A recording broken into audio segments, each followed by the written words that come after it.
This is CBC Winnipeg News.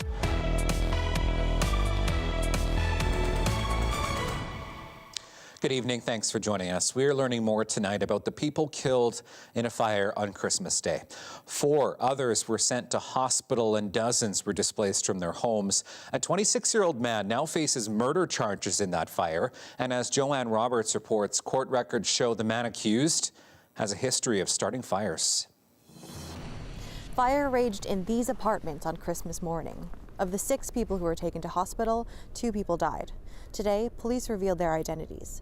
63-year-old Roger Dobledge and 70-year-old Suzanne Bacui died from their injuries. She's a wonderful lady. Michael Gibault lives in the Manitoba housing apartment on Capel Avenue. He knew Bacui and says he cried when he found out she died. Gibault says he has fond memories of her. Well, she was nice. She talks to people. She was giving people stuff if they need it.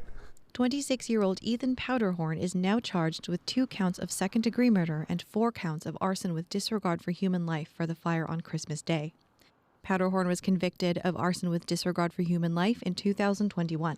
Police say the fatal fire on Christmas wasn't the only fire they believe Powderhorn set at the apartment that morning.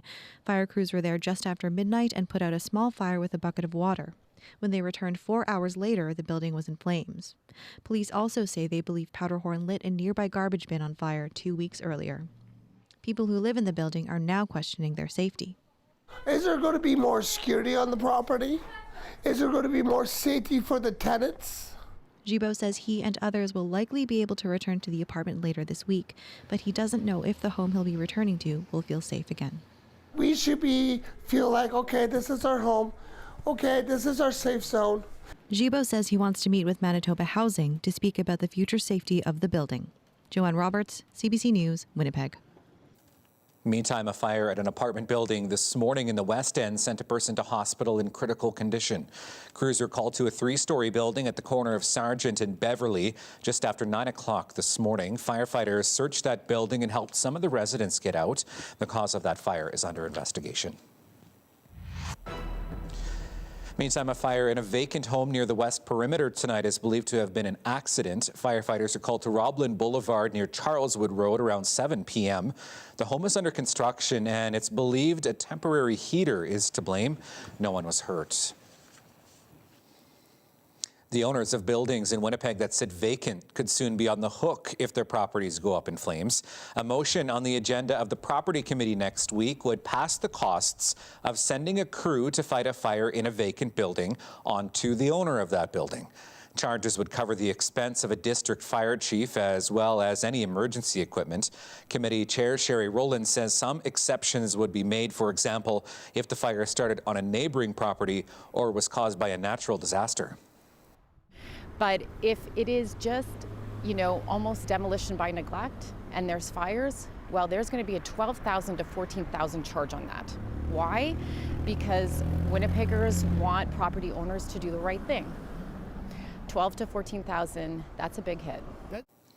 Data from the city shows fires in vacant buildings between early April and the end of last year was nearly double that of all of 2021. An incident during last night's NFL game is intensifying questions about athlete safety. To midfield and lowers the shoulder. Damar Hamlin, wearing number 3, collapsed after making what appeared to be a routine tackle. He got to his feet but then fell back onto the field. Medical personnel did CPR and used a defibrillator before he was taken to hospital. Most high-level teams in Winnipeg have a defibrillator on the sidelines for games and practices. Jeff Billick is an athlete therapist at the University of Winnipeg. He says athlete safety has become more of a priority. Prior to any event, we create an emergency action plan where you create a sort of a head person, an assistant, a call person, so that everyone knows their role should an emergency happen.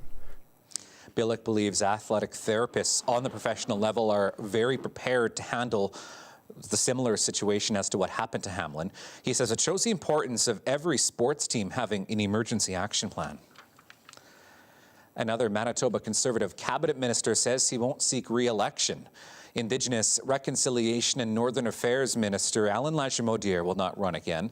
Lachimodiere was the first elected the MLA for Selkirk in 2016. He says he's stepping down for personal family reasons. Lachimaudière is the 8th Tory MLA to announce they are leaving provincial politics. Well, 3 weeks after the death of Liberal MP Jim Carr, someone close to him is thinking of vying for his vacant seat in Winnipeg South Centre.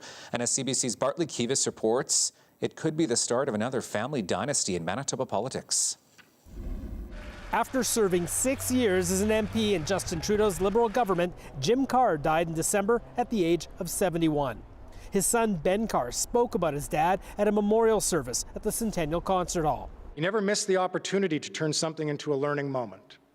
For me, these were lessons learned from listening, watching, and talking with him over the years. The younger Carr was paying attention. 3 weeks after his father's death, Ben Carr says he's thinking of vying for the Liberal nomination for Winnipeg South Centre. If he wins, he stands a good chance of becoming an MP. The Liberals have represented this riding for all but one term since it was created in 1988. Lloyd Axworthy was MP for 12 years and Anita Neville for 11, before Conservative Joyce Bateman claimed the seat for a single term. This is a kind of naturally Liberal seat. It's one that you expect the Liberals to hold on to when the situation is normal, but it's winnable by the Tories. The Conservatives are eager to win the seat back. They're getting ready to select a candidate. So are the Liberals. If Ben Carr gets a nod, the Carrs would become Manitoba's latest political family, joining NDP MLA Steve Ashton and his daughter MP Nikki Ashton. Father and son NDP MPs Bill Blakey and Daniel Blakey, Ed Schreier and his city councillor's son Jason Schreier, and Liberal MP Kevin Lamoureux and his daughter, the MLA Cindy Lamoureux. The Prime Minister has until June 11th to announce a by-election in Winnipeg South Centre. The latest possible date for that by-election to be held is August 1st. Bartley Kivas, CBC News, Winnipeg. All right, let's take a live look at downtown Winnipeg tonight. A bit of a cooler evening out there. We're taking a quick break now, but Fiona Odlum has our weather forecast coming up next. Stay with us.